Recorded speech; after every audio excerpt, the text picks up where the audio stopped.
It can feel good lounging around and doing nothing, sometimes too good. Whether it's to avoid work or escape physical activity, we've all had those days. But why are some people way lazier than others? Is there a couch potato gene that causes lazy behavior?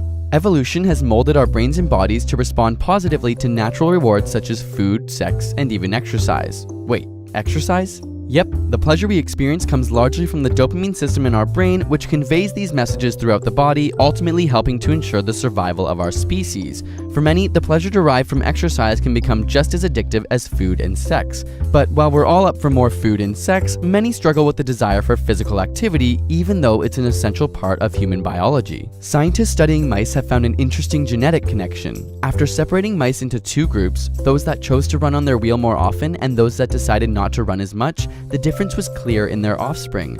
After 10 generations, the running mice would run on their wheels 75% more often than the other group, and by 16 generations, they were running 7 miles a day as opposed to the average 4 miles. It seemed their motivation for physical activity was genetic. We all inherit genes from our parents that play a key role in the development of our brains, and these genes can make some literally crave activity. In fact, the brains of the running mice had larger dopamine systems and regions that deal with motivation and reward. They needed activity, otherwise their brains would react similar to a drug-addicted rodent when deprived of cocaine or nicotine. They were genetically addicted to running. We also inherit genes responsible for our other traits, from impulsivity to procrastination to work ethic and straight-up laziness. And it turns out our physical laziness may be linked to a couch potato gene, or rather, a mutation in a normal gene which regulates activity levels.